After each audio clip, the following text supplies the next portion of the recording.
Bonjour. Aujourd'hui, je vais consacrer une vidéo à la finition, à l'extrême finition au pastel. Euh, la finition est quelque chose de fondamental. Très souvent, elle est négligée ou alors abusive.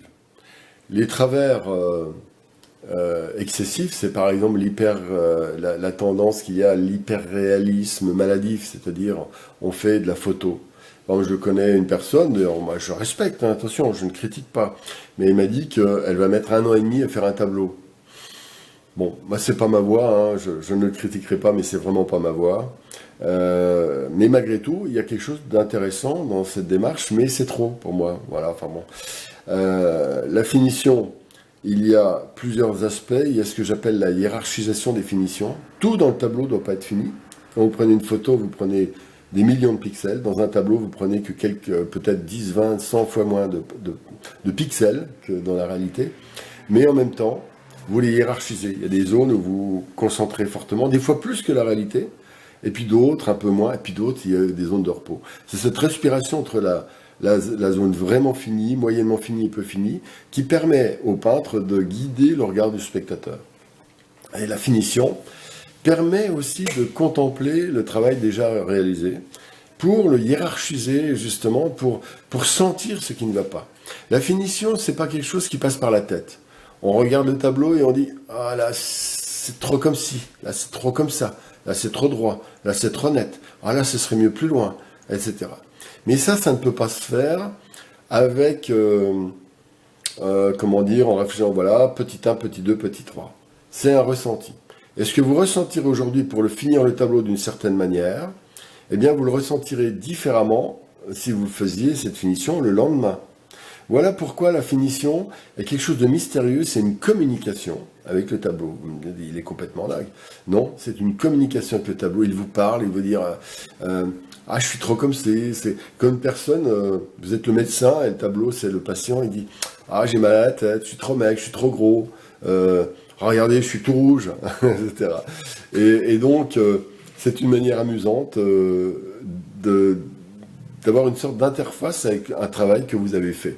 Donc quelque part, c'est quand vous réparez votre tableau, quand vous l'améliorez, quand vous le finissez, vous le peaufinez, vous faites rentrer la santé à l'intérieur de vous, de votre esprit. Et quelque part, si vous trouvez un parfait équilibre dans la finition de votre tableau, eh bien vous faites entrer aussi dans l'esprit des gens qui vont le regarder une espèce de santé fondamentale qui va les relier à quelque chose. Voilà pourquoi la finition est si importante.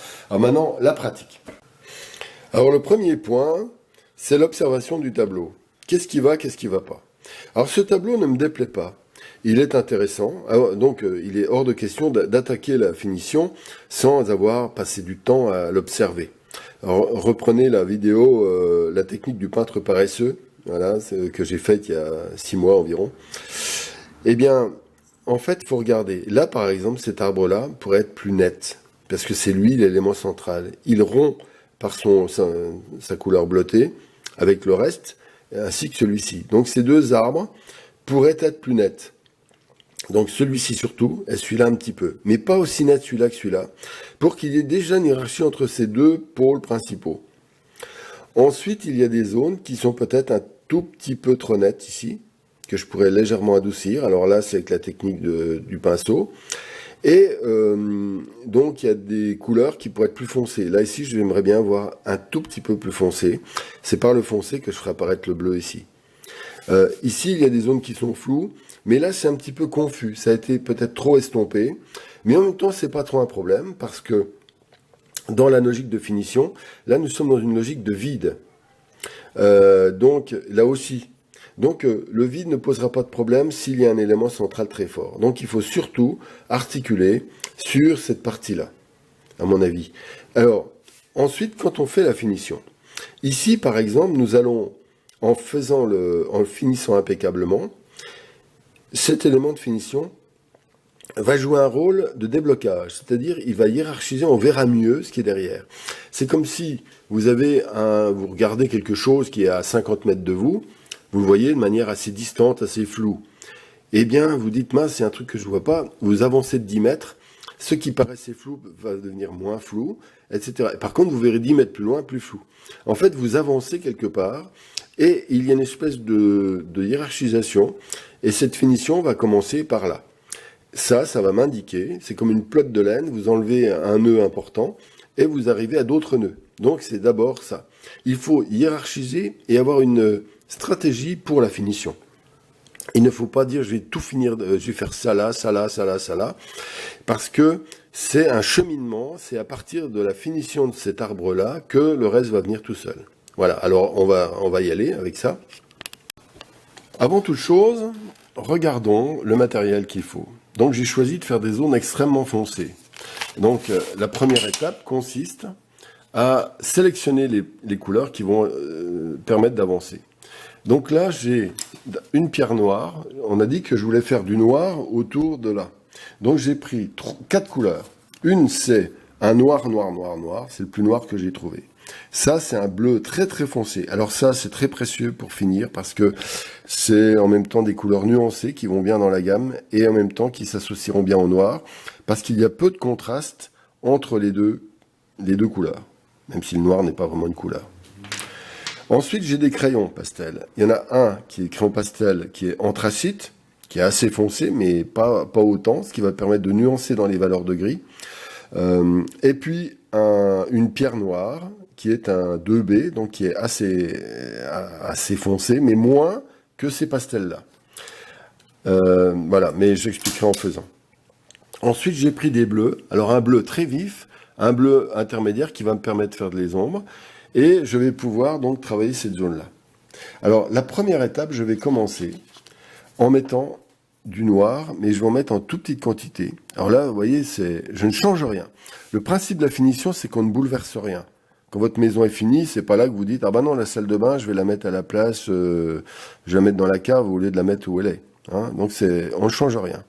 Donc, je positionne très légèrement. Vous voyez, je pose. Je ne tartine pas comme ça. Je pose délicatement. Et puis, je peux tapoter. C'est une manière aussi d'ancrer la poudre en tapotant légèrement. Voilà. Ici, vous voyez, tout de suite, ça fait apparaître. Mais par contre, ce qui peut être sympa, c'est de le faire. Si je le fais là et que je ne le fais pas là, il va y avoir des équilibres. Donc, je vais faire aussi légèrement là. Voilà. Alors, le problème du pastel, c'est qu'il faut la couleur quasiment bonne tout de suite. On ne peut pas cumuler. Ou difficilement, en tout cas, dans les couleurs extrêmes, c'est-à-dire ou très foncé ou très clair. Voilà, par exemple. Voilà, tout de suite, ça met en valeur le bleuté de l'arbre. Hop. Et vous remarquerez que tout doit être fait en finesse. Et je ne m'occupe que de ça. Hein. Voilà. Donc là, je vais pas faire plus aussi noir là, parce que je voudrais pas non plus mettre trop l'accent. Voilà, comme ça. Et simplement. Alors là, maintenant, j'utilise juste le poids à peine corrigé par ma. Voilà. Faut surtout pas marquer. Hein. On colorie pas. Le coloriage est une folie. Voilà. Hop. Voilà. Déjà pour les zones foncées, je pense que c'est mieux. Un petit peu mieux. Donc je vais insister un peu là. Voilà. Maintenant, je vais prendre le bleu. Très vif. Je souffle pour les excès. Voilà. Je fais juste quelques petits points. C'est-à-dire que je profite des endroits qui sont un peu grisaillants, les couleurs du fond, et j'en profite, c'est à ces endroits que je vais mettre le bleu. C'est-à-dire l'endroit qui était le moins bleu va devenir le plus bleu. Et donc ça double la vitesse de correction. Par contre, si vous mettez un bleu très vif sur un bleu assez vif, l'amplitude de correction sera beaucoup plus faible, évidemment. Voilà, comme ça. Et je vais doucement. Et je le fais en plusieurs étapes. Vous voyez déjà la différence entre cette partie-là et celle-là. On voit la luminosité qui arrive. Voilà. Je vais faire que ce tableau dans cette vidéo parce que ça suffira. Voilà, comme ça. Et je vais en faire plusieurs dans le sens de la finition. Voilà. Et en même temps, je travaille. Hein. C'est pas perdu. Vous voyez, ce bleu, moi, je trouve qu'il est plus lumineux. Alors, faut pas en abuser, je répète. Alors, là, j'utilise un petit pinceau aquarelle. J'ai déjà montré dans une vidéo l'estompage. Voilà. Pour légèrement estomper quand je trouve que c'est trop fort. Là, tac. Tout est en finesse. Et souffler. Voilà, comme ça. Et là, je vais légèrement équilibrer cette zone-là. Voilà, comme ça. Alors, là, je ne le fais pas, mais il faut s'interrompre, regarder, se dire, ah, est-ce que c'est bien, est-ce que c'est pas bien, on recule. Moi, je trouve que c'est déjà mieux, je ne sais pas ce que vous en pensez. C'est donc plus foncé là, plus bleu là, mais légèrement. Et quand c'est un tout petit peu fort, certaines taches simplement, voilà, je les adoucis, mais pas toutes, hein. Le principe, c'est, il faut être gourmand, il faut aller chercher la couleur, hein. Alors maintenant, avec le foncé, je vais par exemple utiliser ça, mais je ne vais pas colorier, je vais juste faire un peu plus foncé. Donc je vais faire quelques dizaines, voire quelques centaines de traits, qui vont, vous voyez, des petites traces, qui vont donc rendre plus foncé, mais légèrement. Et regardez, tac. Là, je vois, hop, là, ce trait-là, il n'est pas bien. Là, je vois une tache claire, je vais la faire foncer, hop, et là, hop, un petit trait. Voilà. Ça va créer des éléments de netteté. Voilà, ce que j'appelle la hiérarchisation des nettetés. Voilà. Alors ici, est-ce que je fais plus de précision ou pas? Est-ce que je le fais en faisant plus clair l'arbre ou plus foncé les contours? Ça se discute, ça se discute. Alors des fois, on peut faire un peu les deux, c'est-à-dire un poil plus foncé, un poil, hein, voilà, ça permet de redessiner un peu, et un poil plus clair. Alors là, c'est du blanc, mais je vais l'utiliser légèrement. Voilà. J'en reparlerai quand je ferai une vidéo sur les crayons pastels. Voilà. Hop. Un petit point, souvent, ça suffit pour redynamiser tout un endroit. Là, par exemple, c'est pas beau. Donc, je vais légèrement estomper. Comme disent les Alsaciens, l'estomper. Ça, c'est mauvais, hein. Excusez-moi. Voilà. Alors maintenant, vous voyez, ces verts, ils ne me déplaisent pas. Je vais les tonifier un peu. Alors, je fais peut-être une bêtise en prenant un crayon comme ça, qui est très tendre, qui va laisser beaucoup de poudre. Mais je vais essayer quand même. Vous voyez, je caresse doucement. Voilà, un petit point par-ci, un petit point par-là, pour éviter les ruptures. Voilà, comme ça. Quelques petits points suffisent des fois pour tonifier. En fait, on n'est pas peintre, on est acupuncteur. Là aussi, je vais mettre un tout petit peu plus bleu, plus verdâtre, mais pas beaucoup. Et j'utilise le poids, simplement. Hop, là, il y a un petit point là. Un simple petit point et tout change. C'est de l'acupuncture, vous dis-je. Ou un massage. Le massage, ce serait plutôt l'estompage. Ici aussi, mais je vais en mettre juste un petit peu, là, tiens, voilà, comme ça, hop. Voilà. Vous voyez, tout de suite, ça dynamise légèrement. Alors, je peux faire pareil avec la couleur prune ici, je pourrais légèrement la tonifier. Alors, j'ai une couleur prune. Alors, c'est là, il faut les couleurs, les sortir, et vous ne servez que de celle-là, hein, ou presque. Et je dis ça alors que je viens d'en piquer une dans la boîte de bonbons. Voilà, comme ça, tac. Bon, cette vidéo sera un peu longue, c'est pas grave. Voilà, très légèrement. Et même si j'avais envie de finir mieux que ça, plus longtemps, je ne suis pas obligé de tout faire dans la même séance. Et voilà une séance typique de finition. Ça peut prendre 10 minutes, un quart d'heure, une heure, hein. Alors maintenant, là par exemple, je vous ai dit que c'était un peu flou parce que j'avais estompé. Alors vous voyez, moi j'aime bien aussi compléter, c'est la même chose que j'ai fait en dessous. Voilà, je crée des traits. Je fais une trame en fait quelque part. Et ça fait vibrer tout ça. Voilà. Et l'endroit où il y a un bleu un peu fort, hop, j'en profite pour faire ça.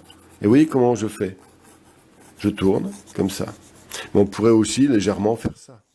Des hachurages comme lorsqu'on fait du dessin. Là, ici, j'en profite pour faire quelques traces un peu plus claires, blanches, qui va donner donc une différence entre là et là. Hop, un peu plus net, pas trop. Hop, un peu plus net. Vous voyez le net pour créer un premier plan. Mais je ne le ferai pas là, par exemple. Voilà, comme ça. Ensuite, il y a l'estompage avec le doigt. Alors, des petites astuces aussi. Vous voyez, j'ai sorti ce bleu qui est très foncé. J'en profite parce que c'est pas du noir. Alors, ma caméra n'est pas extraordinaire, mais malgré tout, il y a une petite différence. Ça, c'est aussi un des grands secrets de la finition. Il y a une microscopique différence entre un bleu très foncé, presque noir, et un noir. C'est très proche, on ne voit presque pas la différence. Et pourtant, votre œil inconscient le voit de manière incroyable. Et c'est ça qui crée un plaisir esthétique. C'est la suggestion, la juxtaposition d'éléments très fins qui fait que votre esprit aura envie de rester pour analyser, observer, se laisser bercer par ces nuances. Un petit peu comme lorsque vous regardez les nuages. Il n'y a pas nuage blanc, ciel gris ou ciel bleu.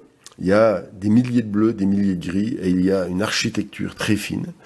Et c'est à partir de cette architecture très fine que vous allez vous promener longtemps et dans un vrai plaisir esthétique. Voilà, ça c'est donc l'usage. Là, par exemple, ce bleu serait mieux ici, je pense, mais légèrement. Hein, je répète, il est presque invisible, mais pourtant il est très présent. Vous voyez, ce noir va devenir un peu plus bleuté. Voilà. Et puis, je ne suis pas obligé de l'estomper. Voilà.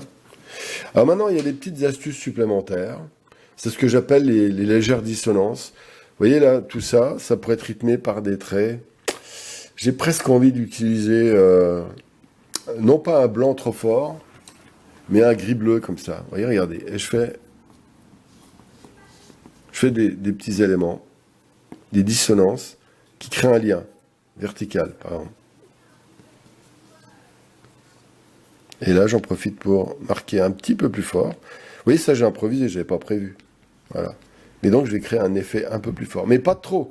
Si ça, c'était trop contrasté par rapport à ça, ça prendrait trop d'importance. Donc, il faut que j'y aille mollo. Là, j'y suis peut-être allé un peu fort. Voilà. Mais vous avez remarqué que tout n'est que questionnement. Voilà. Il n'y a pas de « il faut faire ci, il faut faire ça ». Il y a plein d'options. Et vous vous promenez dedans. Promenez-vous avec plaisir dans la finition. C'est un véritable bonheur. Et parce qu'à la fin, le résultat, on ne voit que ça. On ne voit que ce qui est fini, ce qui est au-dessus. Toute la trame disparaît.